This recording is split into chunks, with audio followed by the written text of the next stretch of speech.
everyone. Good morning and welcome to First Things First. I'm Jenna Wolfe. That is Chris Canty filling in for Chris Carter today. What's up, man? Good to see you. This is Nick Wright. Every time Canty's on the show, he's got a new facial hair look. He went from full beard for a couple years, then just the goatee. Now was that a Fu Manchu? I don't even know what to call this, but you know I'm caught in the middle. Listen, when you have a situation where the women in your life are trying to dictate what your appearance is like on air, it becomes a little tricky. You got to try to make sure that mom is happy. Run his own facial hair household. Well, listen, mama was the one that got everything kicked off, but then little mama, the girlfriend, she has something to say about it too. So little mama. it's a whole lot of going on. The girlfriend becomes IG official. Now she's TV show official. I'm just, wow. Well, right now, I'm just trying to look official on TV and try to know. Now that you guys got that out of the way, which was very important, we should mention Chris Carter will be here joining us via satellite in about an hour or so, but we love having you here anyway, Fu Manchu and all, so thank you. Big Tuesday show for you. Philadelphia Eagles might be the most complete team in football. Zeke might still be good enough to go week one, but we start with a team that might shock the league. The Cleveland Browns are no longer the laughing stock of the NFL. What they seem to be is the highest rising stock. Baker Mayfield breaking the rookie record for passing touchdowns last year. Running back Nick Chubb, the breakout candidate in year two. And oh yeah, they added Odell Beckham Jr. Baker will have a bevy of options out there. Will that lead to problems? Here's head coach Freddie Kitchens. When you start talking about number of balls, I'm not worried about that. They're good enough players. They'll get their balls. At the end of the day, those guys are good enough players, and if they want to take somebody totally out of the game, let them do it. We've got other players, too. If I want to get somebody the ball, he'll get the ball. We'll figure out a way to get him the ball. So I think when you start doing those kind of things, though, you sacrifice in other areas. But Odell's going to get plenty of balls. Jarvis is going to get plenty of balls. David's going to get plenty of balls. Nick Chubb's going to run the ball enough. You know, I'm going to make everybody happy. So on that. More importantly, hopefully we win the game and it'll make everybody happy. That's one of those quotes where we're going to come back and make reference to it if there are any issues a little bit later on. Nick, what do you think? You think Freddie Kitchens is able to make everybody happy on Cleveland's offense? Well, I think your point on the quote is well taken. He probably didn't have to say this. This is Freddie Kitchens has said a few things he probably didn't have to say. Rookie head coach. And listen, the Browns have a coach, a quarterback, and a star wide receiver who are on the spectrum, on the more talkative side of things. So you're going to get more of these quotes. But to the meat of it, will he be able to actually accomplish it? I don't see why not. Like, how many targets do you think Odell and Jarvis need to be happy? 140? 150? Something like that? Yep. Man, that's what Thielen and Diggs got last year in Minnesota, who I think a lot of people thought were the best duo of wide receivers in football. You can throw the ball to Odell and Jarvis around 150 times over the course of the season each. You can throw the ball to David Njoku 80 to 90 times, still have 50-some-odd throws carved out for Nick Chubb, and you still have 150 or so if Baker's going to throw the ball between 550 and 600 times over the course of the year. I don't think this is going to be an issue because I don't think it's so much that there's 8 guys on the Browns that are going to expect to be major contributors. It's that you've got 2 wide receivers who have been number ones in their career, an up-and-coming tight end, and a running back backfield that by the end of the year is going to have 2 guys that think they can be a feature back. But at the beginning of the year, it's just Nick Chubb. And Canty, last year, Nick Chubb got 12 carries per game. He's going to get well more than that early in the season. So I don't think this is actually going to be a problem. Well, I hear you when you're saying that you don't think it's going to be a problem, but the reality is you can't make everybody happy every single game. And that's the problem that Freddie Kitchens is going to have to address because there's going to be somebody that's going to get frustrated, whether it's Odell Beckham, whether it's Jarvis Landry, Nick Chubb. Somebody is going to have to sacrifice for the greater good. And that becomes my primary concern for this Cleveland Browns team coming into this season. How is this rookie head coach, Freddie Kitchens, going to manage all the big personalities in that locker room, all the big personalities on the offensive side of the ball? You mentioned how talkative they are. When you start talking to the media and you're open and sometimes a little too honest, you're going to open yourself up to a higher degree of scrutiny. I think that's exactly what the Browns are teetering on before they even kicked off and played a game. So I am a little bit concerned about Freddie Kitchens' overall ability to set the agenda for the team and get everybody to buy in. Throughout the course of an NFL season, every team is going to have to deal with some kind of adversity. And are you going to be able to keep those guys right there buying into what you're selling if you're losing games. That's the biggest question. I don't know if Freddie Kitchens can do that. John Dorsey has tried to set it up where he can have as much success as possible. They brought in Odell Beckham's college wide receiver coach. You got Steve Wilks, a former head coach, as your defensive coordinator. So he's got some other guys that he can lean on in terms of being able to manage the guys in the locker room. But it's going to come down to Freddie Kitchens' ability to manage the personalities. But when it comes to keeping guys happy, we're really talking about the wide receiver group. You don't very often hear running backs say, I feel like I got shortchanged on carries. Occasionally that happens, but I don't think that's a concern. That's where, to me, the relationship between Jarvis and Odell is so critical. These are guys that you mentioned the college wide receivers coach. These were college teammates, very good friends, call each other best friends from before they even got to LSU, and they both wanted this duo to come together. Jarvis wanted Odell there. Odell wanted to go there. So it would be, to me, very odd if all of a sudden there is some discontent if in one game somebody gets 16 targets and the other guy gets 8. It also should be noted Jarvis last year was getting 12 targets a game when the Browns weren't winning, went down to 7 a game when they started winning the second half of the year, and I didn't hear any complaints from him. I didn't hear Jarvis all of a sudden whining about it because Jarvis and Odell also have already gotten paid. So I don't think this is going to be a problem. Is there an understanding, though, that now that Odell's there, Odell's your number one receiver and Jarvis isn't? I mean, does the variance of pecking order sort of trickle down to the players, and is that accepted? Well, it definitely does change, but the fact that Odell and Jarvis do have a prior relationship and they played together in college, you would think that you'd be able to smooth that over, because the reality is when defenses go into game plan for the Cleveland Browns on a week-in, week-out basis, Odell Beckham Jr. is going to be the guy that you have to stop. He's the one that's going to dictate front and coverage, and Jarvis Landry will fall to your number 2 or number 3 option within that offense. All I'm saying is when you have those guys taken away from the opposing defense, are they going to be satisfied? Even if the team does win, are they going to be satisfied with not necessarily getting the numbers that they're accustomed to? And that would, if they're winning and any of these guys complain, that would surprise me. Now, your point that when you go through the rough spot. Would it surprise you? It would. If they're winning, listen, I know Odell's, and I don't think I'm biased on this, but maybe I am. I believe that Odell's biggest issue has been a lack of winning. Now, as far as his attitude, if you will, his sideline antics. It's not there. There weren't a lot of clips of the Giants up 35-14, but Odell has 2 catches for 7 yards and he's throwing a fit. It's when it's 3rd and 6, he was open, he doesn't get the ball, they end up punting, and then he threw a fit on the sideline. I would be surprised if the Browns are 8-4 and the storyline is Odell Beckham Jr. or Jarvis Landry are upset because they're not being featured more. And as far as the decided hierarchy, Odell was the number 1 receiver in college. Odell went higher in the draft than Jarvis. Odell's had a better career than Jarvis. I think Jarvis understands he is a really, really good receiver in this league. He's not Odell Beckham Jr. Well, here's the one thing I say. I mean, you can't make it a given that Odell is going to be a good soldier for Freddie Kitchens and the Cleveland Browns when he's proven that he hasn't when he was with the New York Giants. I mean, Odell was working on his 3rd head coach by the time they decided that the disruptions that he brought to the table weren't worth the production that they were getting on the field. So, I mean, we still have to take a wait-and-see approach as far as that goes. Now, he is probably playing with a more talented quarterback at this stage of his career in Baker Mayfield than he was with the New York Giants and Eli Manning. But as far as this Cleveland Browns experiment is concerned, I mean, there has to be some winning to support all of the things that Freddie Kitchens has been preaching all offseason long in terms of trying to turn the page with the culture of the team, trying to get to a stage where they're consistently competitive. So I think that this is one of those situations that's volatile. It can go either way. I think if this team gets off to a fast start,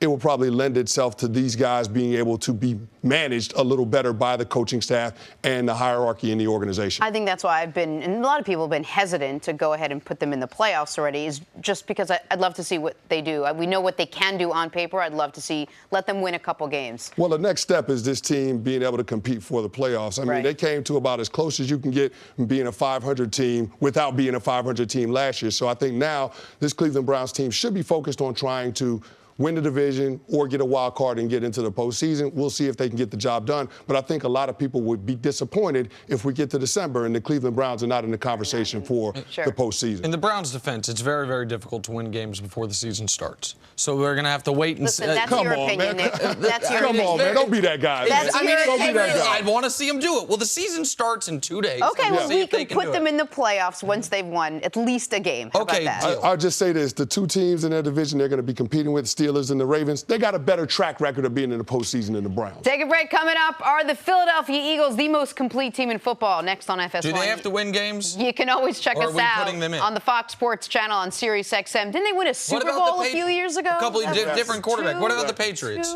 They got to win games? I'm just curious. I don't know how it works. I don't know the rules.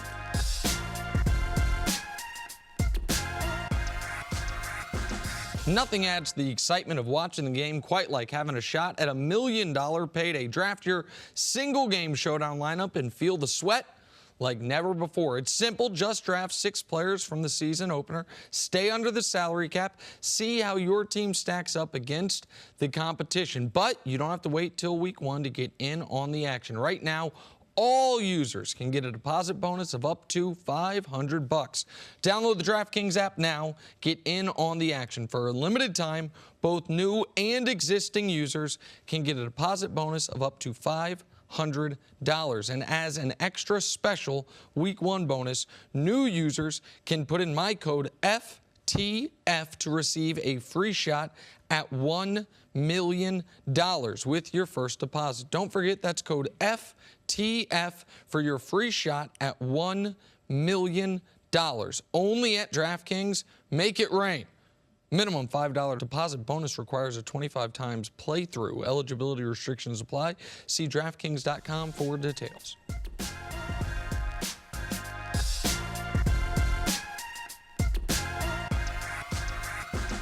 Back here, first things first. We'll get to the Eagles in just a second. But first, college football. Louisville's Seth Dawkins comes up with the one-handed juggling snag against Notre Dame. Little back shoulder action right there. That's a great ball placement for the quarterback right there. Canny, the only thing better than that catch? What's that? Plus 19 coming in. You lose by 18, you cover the 19. We can tell who the degenerate on the show is. Give me that money. Before that, I could have told you. High school football, Lakeland High running back Reggie Kellum looking like he's made of rubber, bouncing off would-be tacklers and scores. Oh, get off me. Okay, that's, right? Oh, my goodness. Hold on. That's Get the guy down. What are we doing, defense? All right, finally, Salem High wide receiver Anthony DiMuzio with the one-handed grab back of the end zone. Anthony DiMuzio, fellow Paisan, making this play. That's a nice play right there. I mean, that's just not a one-handed catch for the sake of saying it's a one-handed catch. How Italian? That was the only way he could have pulled that one in. That's an awful personal question, Jenna. Really? I didn't mean it that way. That's all right. Good job, Anthony DiMuzio. We'll talk about my genealogy later, potentially off the air. Okay. Or not. To the Eagles now, with their 53-man roster officially set to play Washington Week 1, we can now start nitpicking Philly's talent. On paper, the Eagles might be the most complete team in the NFL.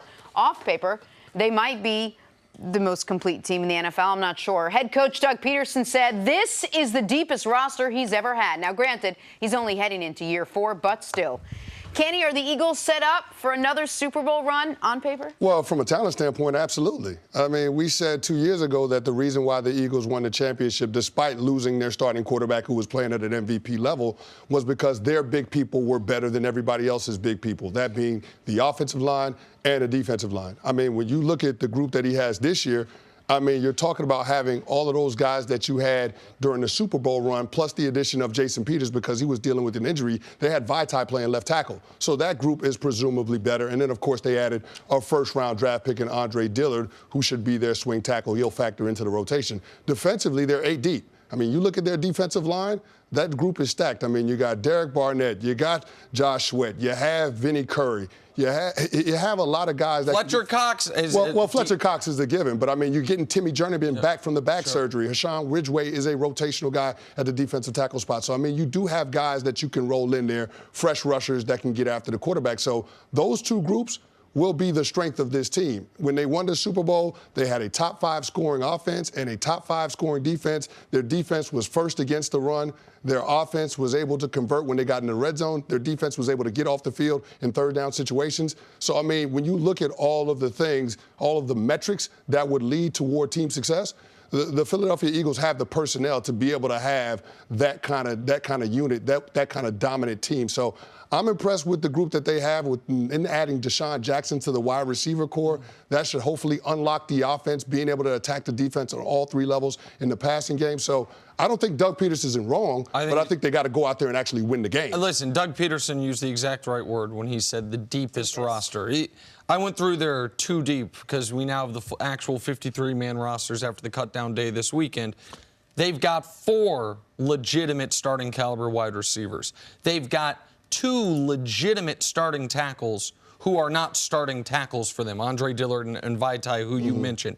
To me, they have 3 viable running backs, 2 viable tight ends. That's just on the offensive side of the ball where they could sustain the guaranteed injury rate in the NFL. They could sustain that on offense better than just about any team in the league, except for, of course, at the one position where they have been injured the last couple of years, quarterback. On defense, I think they have 7 high-level defensive linemen. 7 guys that you can say, with the 8th potentially being Josh Sweat, who I understand was a flash player at Florida State, and then we'll see if he turns that into the pros. But his combine score, the spider test metric stuff, is off the charts. The only real concern to me, other than the elephant in the room of Carson Wentz's health, is that back 7 of the defense. Not just the depth, the starters. With the linebacking core and the secondary are the only question marks on this team. Certainly the depth of those positions, but even some of the frontline players. But this team has so much going for it. It's not just the depth. It's not just Wentz getting paid, learning seemingly from some of his leadership mistakes, being the unquestioned leader of the team. It's the schedule luck and the schedule that has fallen to them. It's that they have 7 games this year against the Giants, Washington, Jets, Bills, Dolphins. You're not going to go 7-0 in that stretch, but you probably can go 6-1. And then how many wins do you need in your other 9 games? When you play in the NFC East, where 2 teams are rebuilding, and the division you get cross-conference is the AFC East, where 2 or 3 teams are perpetually rebuilding, it's not only a recipe to make the playoffs, because everyone in your division gets the AFC East. It's a recipe to get home field advantage. And as great as Foles was and as magical as that team was a couple years ago, if they're not playing in the link, I don't believe they go to the Super Bowl. And so that is one of the big reasons to be bullish on Philadelphia. They can sustain injuries. I think Carson is in a better position right now than he was last year with Foles looking over his shoulder. Sure. And you draw a division where you should, at a minimum, go 3-1, and that can be a good route to 12-4 in the number 1 seed. Well, it also helps that in your own division, there's questions with the Cowboys right now, and none of the other teams are really going to be that competitive. So they'd love the Zeke situation to hold out as long as possible. Kenny, is this team better than the one that won the Super Bowl? Well, I think they have the potential to be, but they got to go out there and play the games. And that's the one thing that you have to guard against as a player. You recognize that you're putting your team together anew every season. You're not just picking off where you left off last season. And so for a team that's won playoff games in consecutive years, I think there could be that element of complacency at the beginning of the season just because they have a lot of guys that have been there and that have done that. A lot of people think that experience works for you in these situations, but sometimes it can work against you. And so I think that's the one test that Doug Peterson has to guard against with his with his veteran locker room is those guys, because they have so much experience, not thinking that they can just flip a switch when they go out there and start regular season games. The overall intensity that you need in order to compete and win games once we get to the regular season, that's something that the head coach has to do a good job of preaching that message to his locker room. I think that's his second biggest test behind making sure that everybody is on board with Carson Wentz being QB1 coming into 2019. Jenna, I think they're positioned to be definitely better than the team that was taking the field in the playoffs. The offensive line will be better because that team didn't have Jason Peters. Now they do, and they have the viable backups. That team didn't have Deshaun Jackson. That team did not have Jordan Howard, who I happen to think is going to be very good for them, picking him up from Chicago in the offseason. They had Dallas Goedert, but no, they didn't have Dallas Goedert. No, Dallas was a rookie. They had Zach Ertz. They still have Zach Ertz. Now they have Dallas Goedert. Now, the defensive line, which was the strength of that team that team had Michael Bennett, and I understand this team does not, but this team... You do have Malik Jackson. Absolutely. Yeah. You added Malik Jackson. You also have Vinny, who was the rookie? Derek Barnett was injured that year. Was injured. And so you have extra pieces. And so I think the defensive line can be as good as it was then. And by the way, the Super Bowl year, the question was the same question I just raised. Back seven of the defense. How good are they? They played well in that playoff run. So I think this team can certainly be better than the Philadelphia team that went on the playoff run. I didn't even mention, obviously, they're better at quarterback with Wentz over Foles. The question is, can they be as good as the Philadelphia team that took the field the first 14 weeks of the season that got them the #1 seed that I think was a critical component, maybe the most critical component to them winning the Super Bowl? And we talked about Carson Wentz coming in with that chip on his shoulder to want to show Philadelphia that, yeah, he got that money and now he's going to go and be able to stay healthy the whole season and take them there. You got to show the guys in the locker room that he's worth that money too. Yep. Not just the fans in Philadelphia. And just real quick to your point about the uncertainty in Dallas, since Wentz has been in the league, they've won the division 1 year. The year Zeke was suspended 6 games. That's the 1 year Dallas didn't win it. Now, Zeke's not suspended. He might not even miss any games. But the uncertainty at Zeke, to your point, which is a great one, absolutely helps them enormously because Dallas is their only true viable competition in that division. All right, good stuff.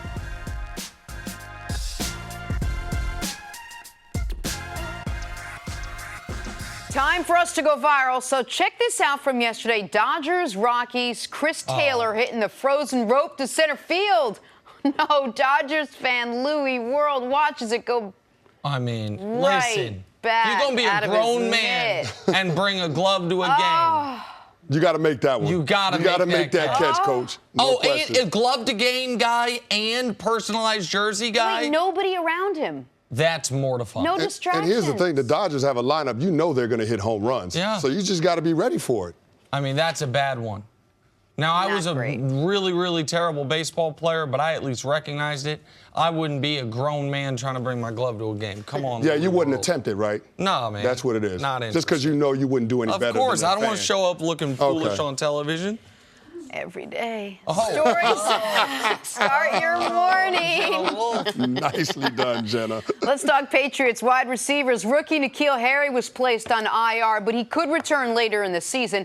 The move allows the team to re-sign Demaryius Thomas. Kenny, do you trust this Patriots receiving core heading into Week 1? Yeah, I trust him because I trust the trigger man, Tom Brady. I know he's going to make good decisions with the football, and those guys aren't going to get targets unless they're in the right place. So, yeah, I think I trust this receiving core. Tom Brady has had to do more with less. We've seen that in the past, so there's no reason to think that he won't be able to get it done with this group. But this is a shame for Nikhil Harry and an awful start to an NFL career. This is the second straight year, by the way, that a Patriots first-round pick, that the first player the Patriots have taken in the draft ended up on the IR. Isaiah Wynn last year with a much more serious injury, a torn Achilles. Nikhil Harry, as you mentioned, could come back. But an inauspicious start for the first-round wide receiver Belichick's taken in a quarter century. Since he was the coach of the Browns, this guy was the first wide receiver took in the first round. Now we're not going to see him for a couple months at a minimum.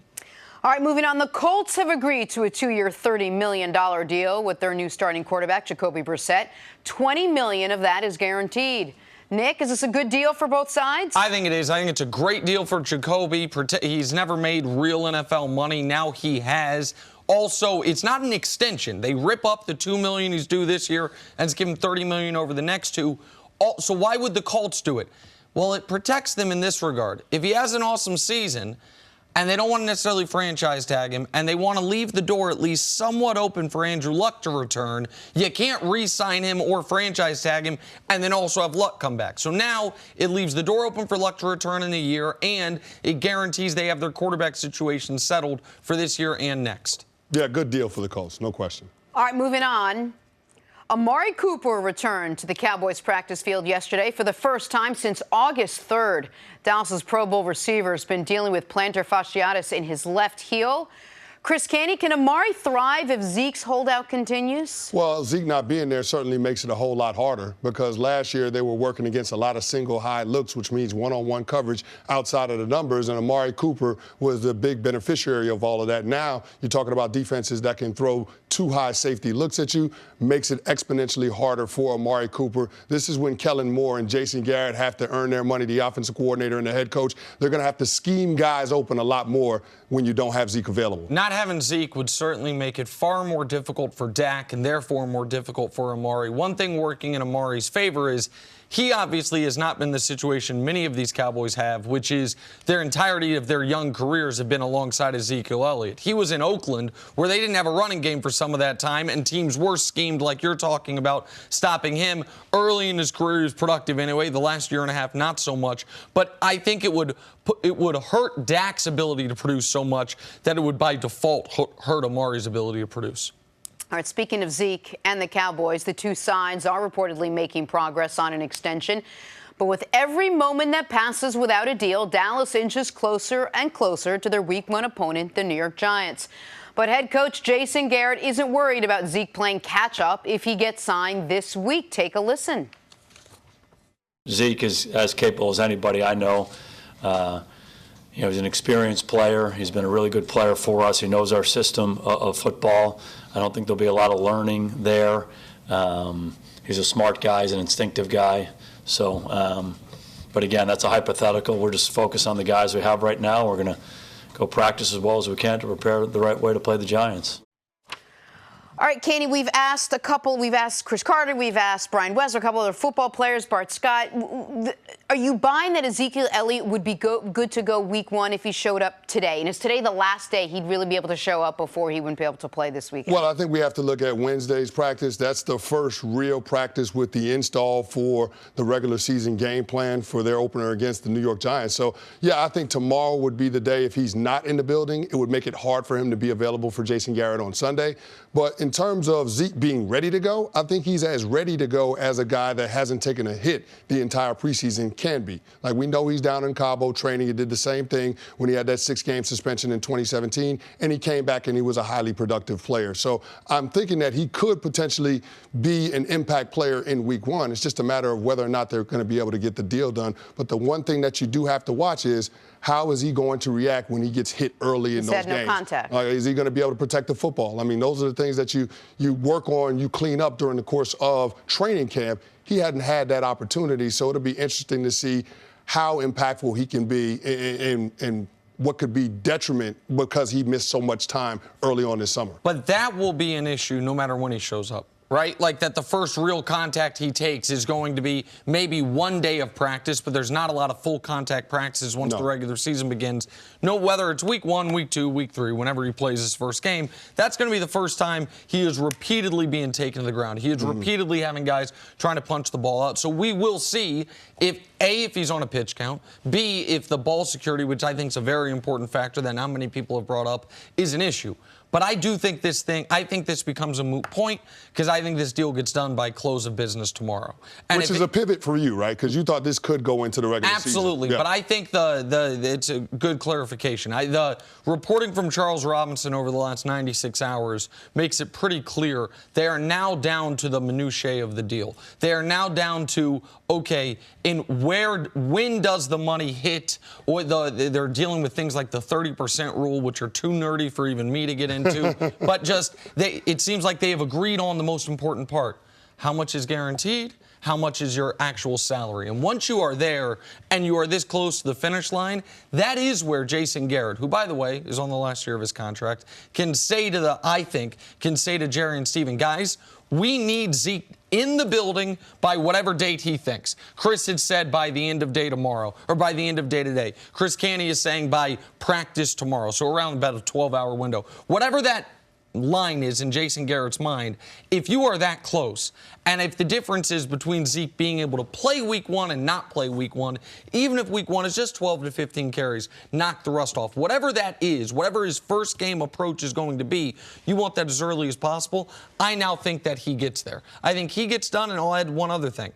I think prior to the Week 1 game against the Giants, Dak gets done as well. Both get done this week. I do. I think it would be very, very risky, whatever they're offering Dak Prescott, for him to play a football game on a $2 million salary when he has probably $75 million guaranteed staring him in the face. So I think Dak's been quietly getting worked on behind the scenes. Zeke very loudly getting worked on at the front of the scenes. I think Zeke gets done by end of business tomorrow, and I think Dak gets done before the first game. How much of a pitch count do you put Zeke on if he gets done within the next 12 hours? Is it really just to get him out there so you could just sort of, like Nick said, get some dust off? Well, yeah, here's the thing. You're going to give him the football just because you recognize how important of a player he is, but also his presence on the field does a lot for everybody else that's on your offense. Even when so he you don't doesn't have the necessarily have to give him the ball 25, 30 It's great that the times in team his sees first that game. he's there, he's part of it, he's on board. They're And on one of the the same big page. parts of Zeke Elliott's game, one of the ways that he can be a huge contributor to this team without getting the ball is his ability to pass protect. I mean, that's one of the things that we don't talk about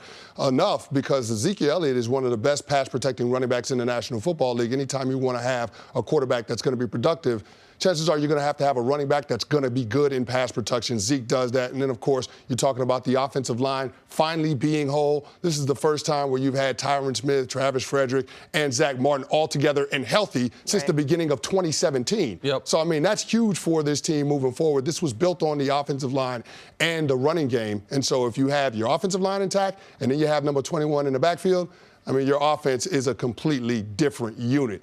You mentioned the pass protection. I'm not going to pretend like I scouted Tony Pollard's pass protection in college, but most rookies... Well, you saw it in that Rams preseason game out in Hawaii where Dak Prescott got sacked on that struggled. first series. That's exactly what I was about to say, is I didn't want to...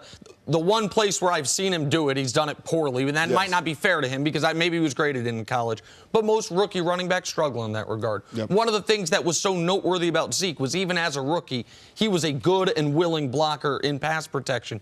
But the other point, Jenna, you mentioned that the Cowboys having Zeke in the fold, what it does for them. I think Candy's point more was the defense having to account for him, what it does to the looks that the rest of the Cowboys offense receives, even when Zeke doesn't touch the ball. This isn't a James White, Deion Lewis situation where the Cowboys have one running back on the field for pass plays, one for running plays. He is a 3-down back, so he can be out there, and even if you know of your 70 offensive plays, he's only going to touch the ball 15 times. He can still be out there for 60 of them if you want him to be, and he can therefore force the defense into more favorable looks for Amari, who's dealing with that plantar fascia even though he's back, for Dak Prescott, who we know has been up and down. So I think it does get done. I think Zeke is going to ultimately win. I think we are going to find out that Zeke became the highest paid running back ever with the most guarantees ever, and he's not going to miss any games, and Zeke's going to show the real leverage on a team that thinks they can go to a Super Bowl, if you're a great player, is withholding your services. Because there is no world that existed where Zeke's deal was going to get done before Dak's or Amari's, unless Zeke left the country and said, I'll see you guys when I see you, I want my money. I think ultimately that's going to be proven out to be a proper leverage play, unlike, for instance, what we're seeing in Los Angeles with Melvin Gordon. Next year, 500 players will be down in Cabo. Just you gotta be great. Coming up, will Patrick Mahomes and the Chiefs dethrone the Patriots this season? They're working on it. That's next on First Things First. Now, that's one of the players that could abscond and force his team's hand next season. Cabo, here I come.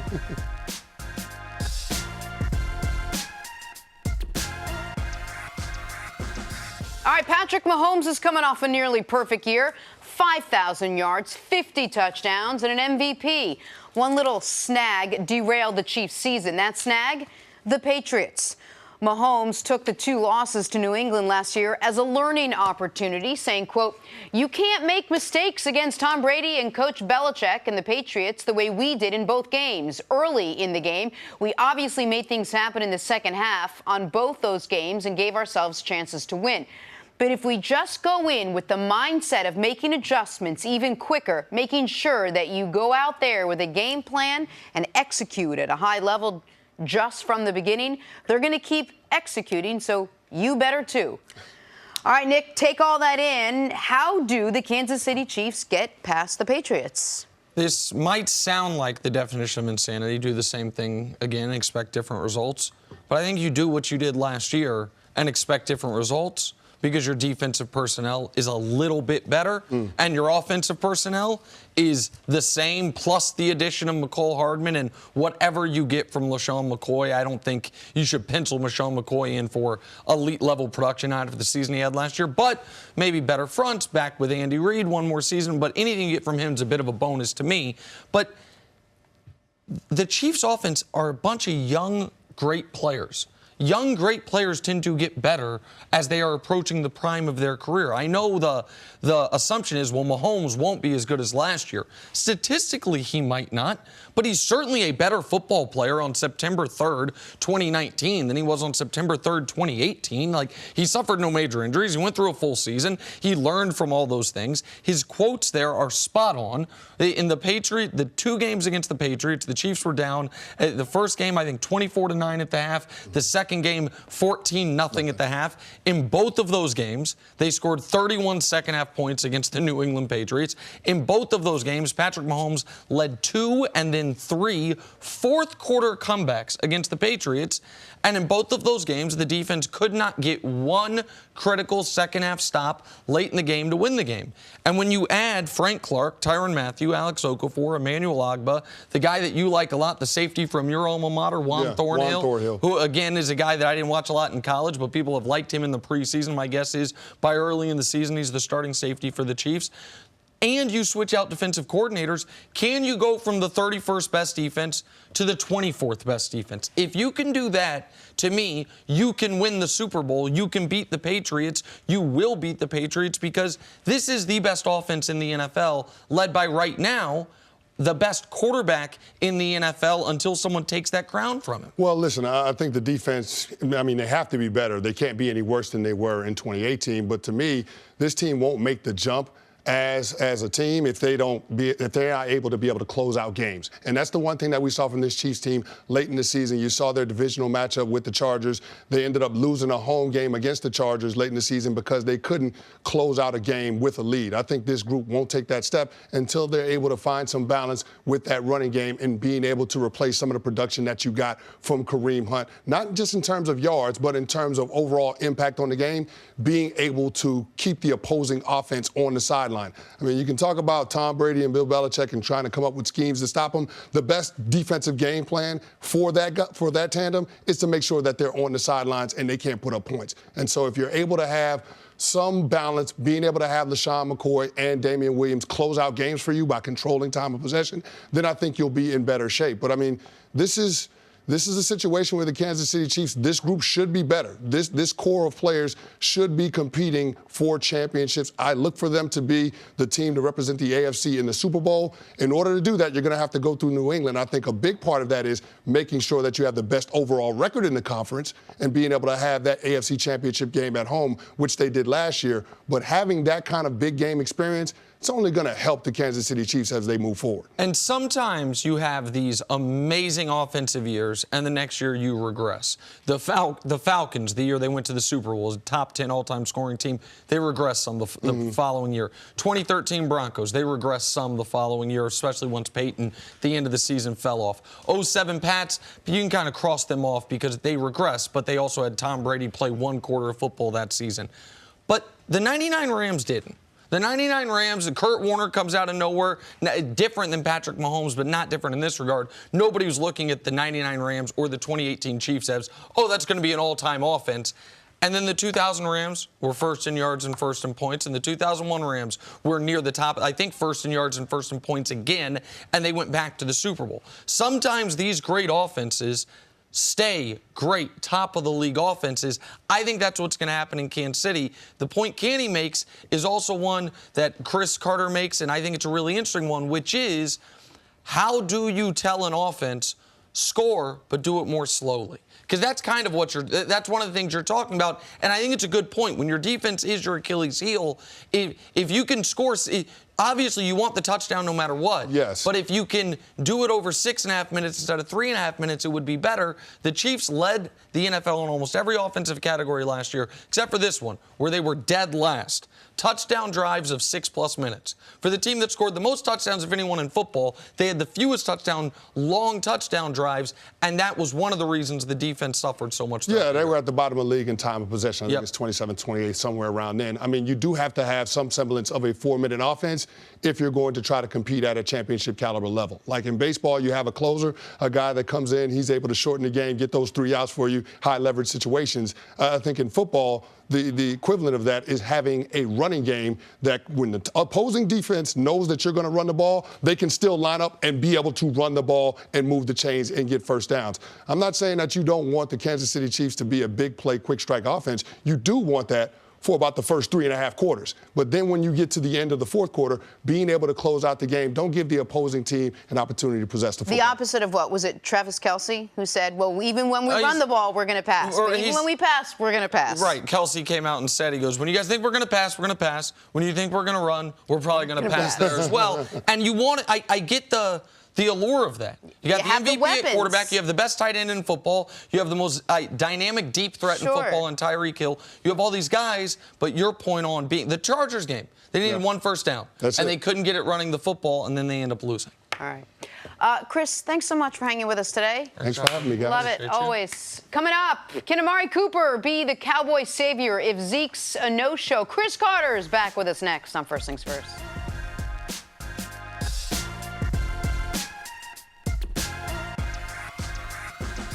Back here, First Things First, and we are joined live from Florida by our favorite Hall of Famer, Cris Carter. My guy, welcome back, my friend. Good morning, my people. How you doing? We are happy to have you joining us. We missed you. We're hoping you can get back. I think Dorian is going to let you come back. Of course, I miss you. This hurricane, it's part of living in Florida, but I had a good vacation, ready to get back to some football. College football this weekend, pro football getting started. I'm ready to go. Awesome. All right, speaking of pro football, let's talk some Cowboys now. And with Ezekiel Elliott's availability up in the air for Week 1, focus now shifts to their other weapons. One of those other weapons is Amari Cooper, finally returning to the practice field yesterday for the first time since August 3rd. The Pro Bowl receiver has been dealing with plantar fasciitis in his left heel. He's been sidelined the entire preseason. Cris Carter, do you think Amari thrives if Zeke's holdout continues? Under normal situations, I think he would thrive, but I think it's really going to hurt him. Anytime you have lower extremities, you have feet, you have calves, Achilles, knees, hamstrings, growing injuries as far as wide receivers, you have to really understand that besides their hands, that's how they make their body. That's how they get off the line of scrimmage from bump and run, the physical contact. Amari has unbelievable quickness and speed, so his overall speed is going to be effective. Even though he was on the practice field yesterday, I didn't think he was at 100%, so I probably have him on a pitch count the first game, but it's a matter of that other receiving core, them being able to assume some of that burden of the passing game. I'm looking forward to seeing Randall Cobb in this new offense. We saw last year as far as Michael Gallup developing on the other side as far as their speed receiver. But Amari, I don't believe he's going to be healthy for the first month of the season. So I would make sure I develop these other parts of the passing game. And in talking to Sanjay Lal, their wide receiver coach, he thinks it's very, very important that Dak and the wide receivers develop a deep passing game, which they believe they can be much improved at since earlier in Dak's career, and believes Amari could be a lot better at that. And you can't be great at that without your top end speed. So I am concerned. I think that's a really interesting way to look at this, that this is less about whether Zeke's there Week 1 or Week 2 and more about what Amari is going to be feeling like and therefore able to play like over the first month of the season. You've talked about this injury before, so you're saying when you step, it feels like people are digging needles into your feet. Obviously, when you watch wide receivers do off-season training, so much of it is quick, short steps, or whether they're trying to plant at the top of the route and misdirect, go one way or the other.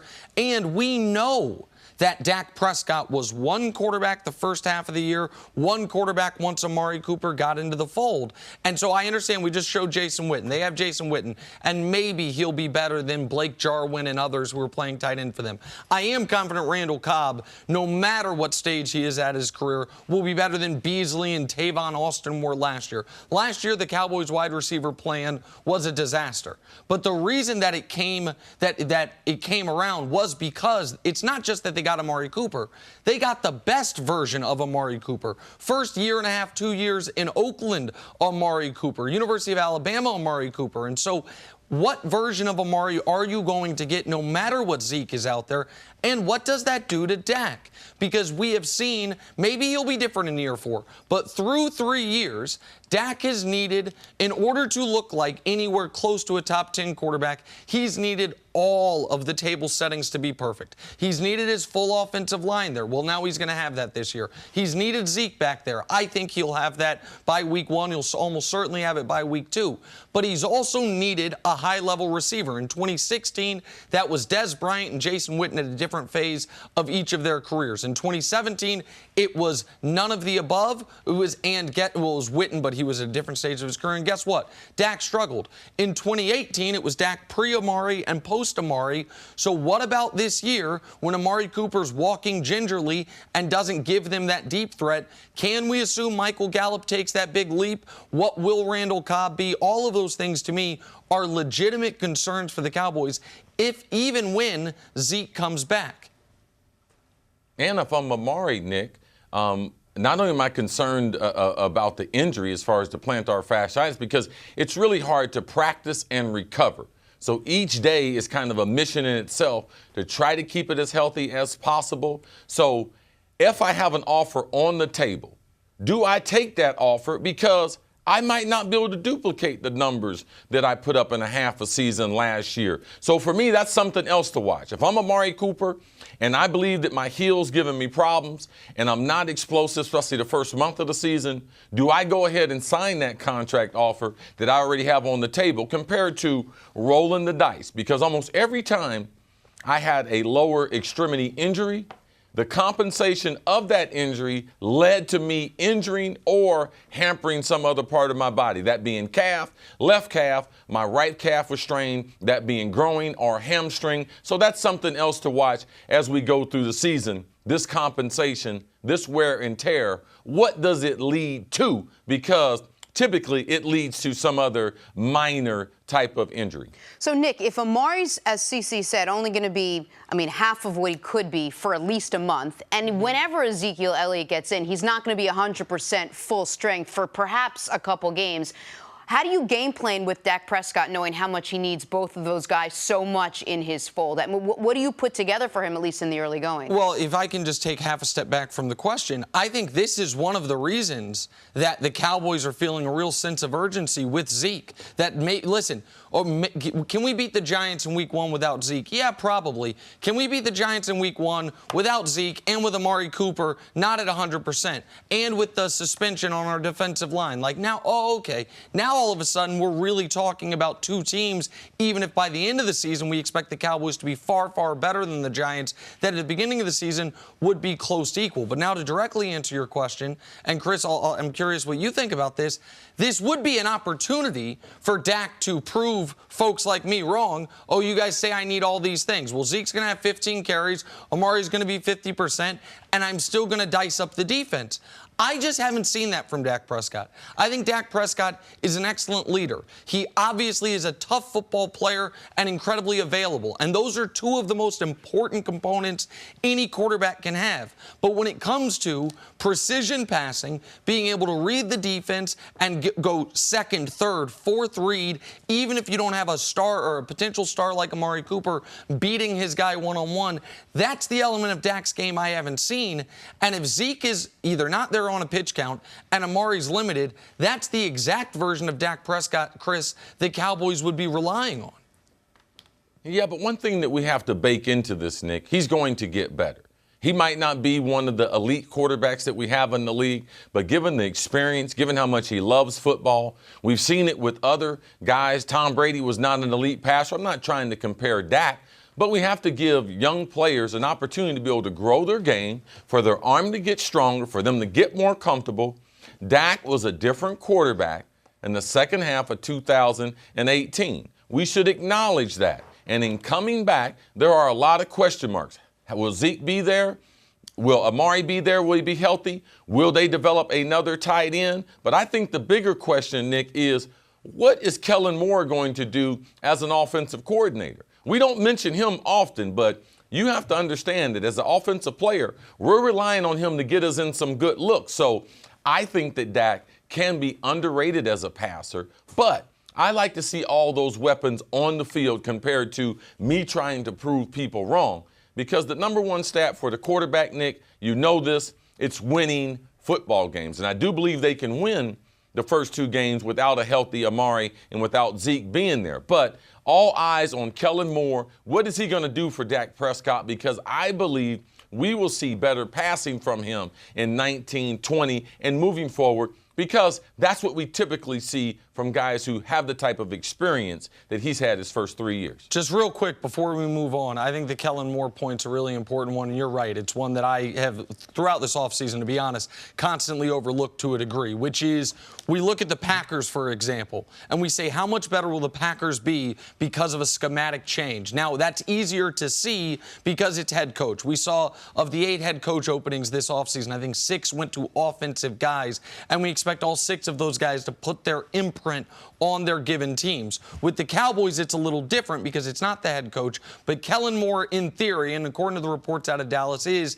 this Cowboys offense is going to look very different. This Cowboys offense is going to try to be less so Zeke reliant and more schematically evolved, if you will, that they will be a more new age offense like we've seen around the league. That could be a really important piece. Is Kellen Moore going to help guys win before the ball's even snapped and put Dak in position to succeed that way? That's something really interesting to watch in week 1 against the Giants as well. All right, we're going to take a break.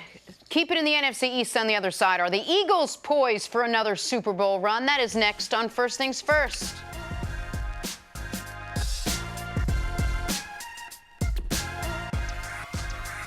All right, we'll get to the Eagles in a second, but first, college football. Louisville's Seth Dawkins coming up big. The nice catch. That's a spectacular catch. See, you know the only thing better than that catch in this game? Louisville covering that plus 19. Let's get this college football season off to a good start, baby.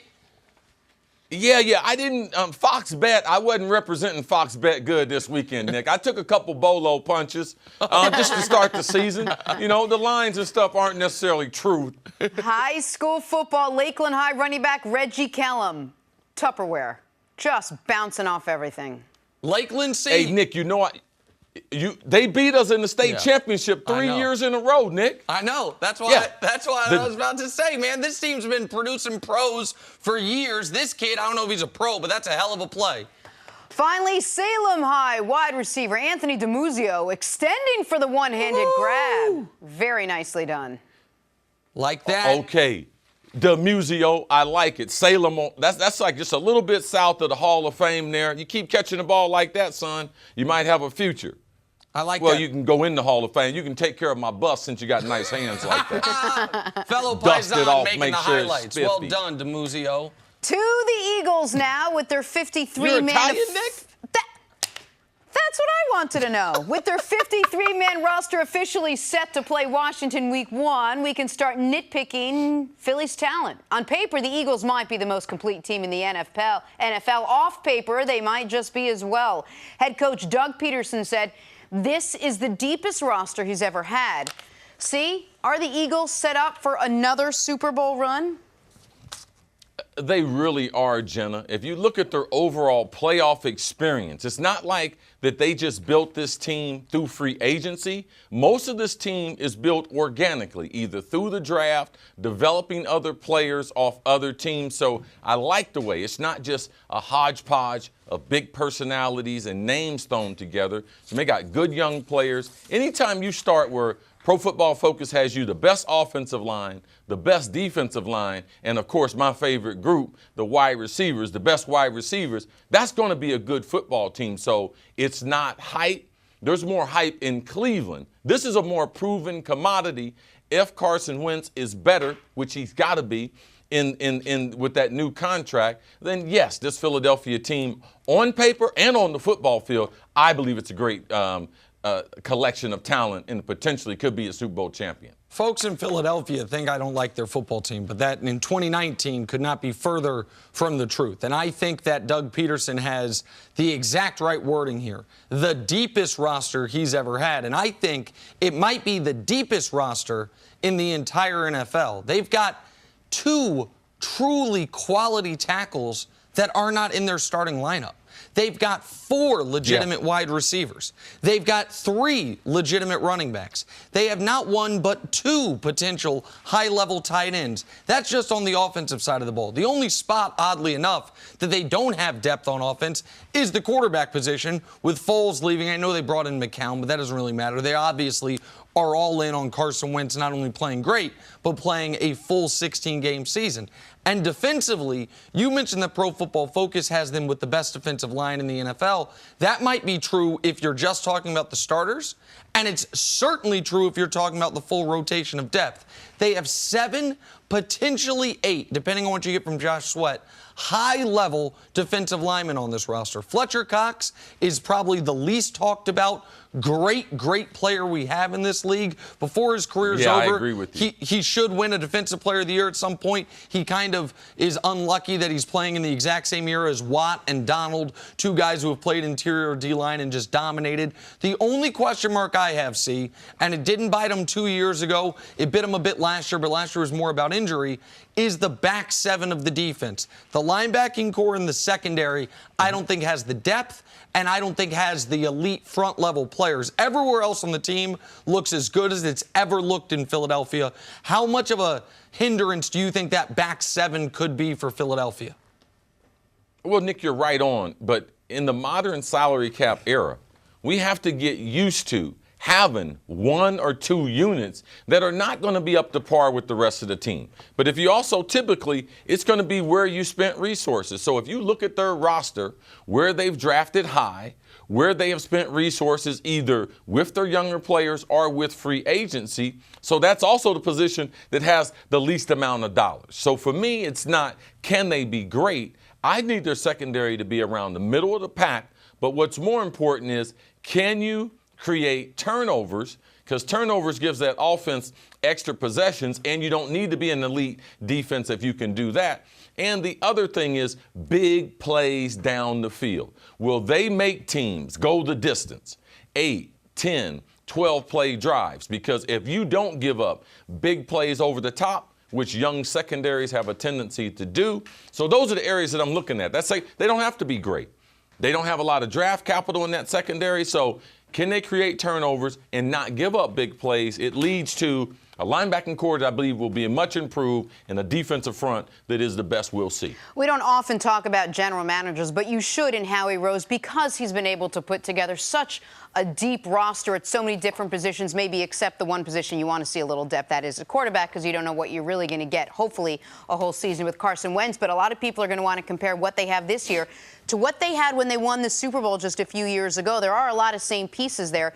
Which team do you like better? Well, Cris, I certainly like this team better than the one that went into the playoffs the year they won the Super Bowl. The quarterback's better. Jason Peters is there. They're not dealing with the litany of injuries that team had that made them true underdogs. Now, will this team be better than the team that you had through the first 14 weeks of the season that got them home field advantage, that I think was the most critical piece of them winning the Super Bowl? But I think the way for this team to be better than the Super Bowl team is the guy we're seeing right there, number 11, Carson Wentz. And you said something I think really important, Cris, which is that he got paid this offseason. And obviously that's important for him and his family and security. But on the field, the reason it matters is he's not looking over his shoulder in any way, shape, or form now. Foles is gone. He's locked in. Yes. He got the money. There were those articles that came out at the end of last season about him needing to grow as a leader. He seemed to acknowledge those, and even if he thought they were somewhat unfair, acknowledge there are things I need to do. We should see the best version of Carson Wentz we've ever seen, which is saying a lot considering in year 2 he was on pace to being the MVP of this league. Yeah, I think you're making valid points as far as him. I think his comfort level will be there. I think that anytime you're a young player and you're unproven and they have someone behind you that either the fans like, was a high draft pick, or something as far as someone like Nick Foles, who had the magic carpet ride in that playoff, you do have anxiety. Regardless of how much confidence you think you might have, in those moments when you're by yourself, you're like, man, I wish everyone believed in me like the way they believe in Nick Foles. So I do believe this team would beat that team because of the quarterback. Also, you have to realize their fan base. Jenna, you know a lot about the Philadelphia fan base. It was one of those fan bases that always thought something tragic was going to happen. Now they have their first championship. So for me, it's easy for that fan base to get behind this football team. And Nick, you mentioned it before. If they can get home field advantage, who do you think is going to come into the link, Jenna and Nick, and be able to beat those Philadelphia Eagles? So I think it's a combination of things. I believe the 2019 version, because if you look at the overall experience, not only of the front office and of the head coach, I believe that they're better set for a run than they were 2 years ago when they upset New England with that great Super Bowl win. And the home field advantage part is so critical, and this is where, since you're not here, you can't snatch the schedule away from me. I can go through it just quickly here. I can do it if you need me to. They have 2 lucky breaks on their schedule. See, one is shared by the entire division, which is the NFC East this year plays the AFC East. So you've got the Bills, the Dolphins, and the Jets on your schedule. But the other part of their schedule that I think bodes really well for a team to be hot going into the playoffs is their final month of football is Miami, Giants, Washington, Dallas, Giants again. So aside from that home game against Dallas, in that final 5 games, you should be playing 3 games against rookie quarterbacks, 1 game against the Dolphins, who are going to be starting Rosen or Fitzpatrick, and then a home game against the Cowboys. Even if they don't start great, even if they're 6-5, they could reel off 5 straight, be one of the hottest teams going into the playoffs with those 5 games to end the year. I think that works incredibly in their favor. If you're a team that thinks, we're just trying to make the playoffs, you want the soft part of your schedule early so you can get off to a good start of the season. If you're a team that's trying to win a championship, having those games late so you can go into the playoffs hot, I think is a huge edge. The schedule, to me, to my eye, fell very favorably for them this year. And if Dallas is not with Amari Cooper and Zeke is slow going in the first couple games, then they could really take control of the NFC East. See?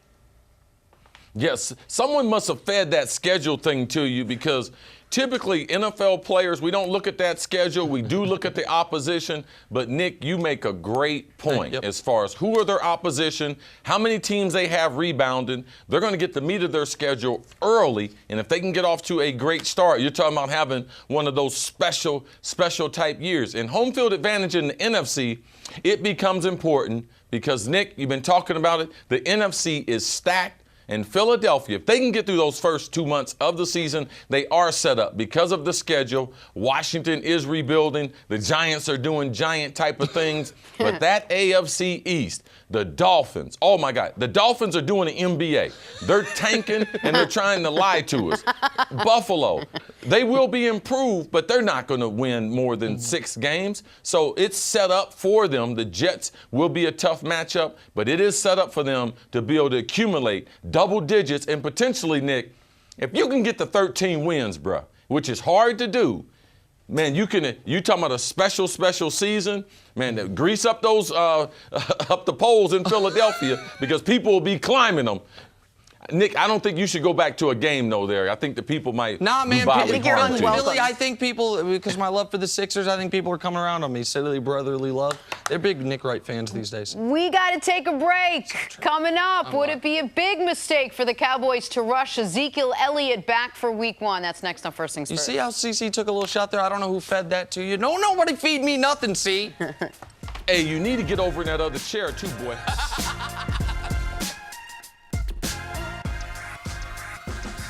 Time now for us to go viral. NFL MVP Patty Mahomes teamed up with a KC area athletics store to introduce the Pat Mahomes wig headband. The nylon headband features Mahomes' signature blonde and brown curls. So we figured if Mahomes can do it, people are buying these. These are being sold at Hy-Vee's, which is like Price Chopper or Piggly Wiggly or just a regular supermarket. That was the first place that ever employed me. Really? 14 years old. Very nice. Customer service specialist. Is that why we got a good deal on these 4? Absolutely. Look at those. Cris Carter, would you like, I think you would look great in one of those hats right there. Patty Mahomes, headband, hair, the whole 9. I love it.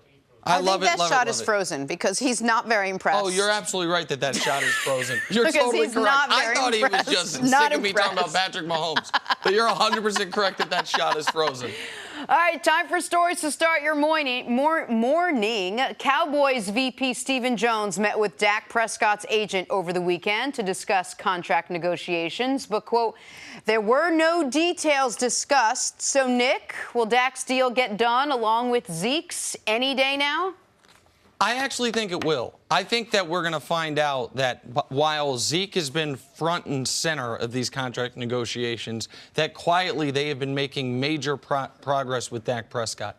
I think it would be the type of gamble I cannot remember a player taking in recent NFL history for a guy that was a 4th-round pick who's never made real NFL money, saying, I will play for $2 million this year with no dollars guaranteed into my future whatsoever, instead of taking whatever the Cowboys' last best offer is. So while I think Zeke will get done in the next, call it 36 hours, I think Dak gets done before they kick off Sunday. How could Dak take the field when he's got $75 million or so offered to him guaranteed, as opposed to even if he's trying to get that up to 85? So I think they do get it done with Dak. But regardless, even if Zeke's in, you're not going to see 100% Zeke this weekend. Correct. I do not think you will. Okay. Let's talk Patriots. Wide receiver rookie Nikhil Harry was placed on IR, allowing for the team to re-sign Demaryius Thomas. Nick, you trust this Patriots receiving core heading into week 1? Well, I think that the Nikhil Harry injury and him being on IR is brutal for the Patriots in this regard. They did something they've never done since Belichick's been there. Take a receiver in the first round, and now they're not going to see him for at least 2 months of the season. It's the second straight year their first pick of the first round goes on IR. Last year's Isaiah Wynn lost for the whole season. This year, Nikhil Harry lost for part of the season at least. Now, when they cut Demaryius, we thought he might be coming back. That proved out to be the case. The hinge player for the Patriots receiving core is going to be Josh Gordon. When Josh Gordon is out there, I do think this can be a dynamic receiving core. Edelman's an excellent slot receiver. We know how good Gordon was last year with the Pats, but how long will he be out there? How many games? It's tough to rely on Josh Gordon in any large capacity. It feels like it's tough to rely on that whole receiving core right now in any big capacity with the injury and then, of course, with Josh Gordon's availability.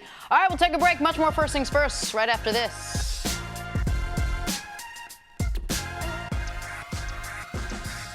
Back here with Chris Canty. How do you show your quarterback he's your franchise? You protect him. The Texans learned that the hard way last year, resulting in a beaten-up Deshaun Watson. Watson coming off a season where his 62 sacks led the league.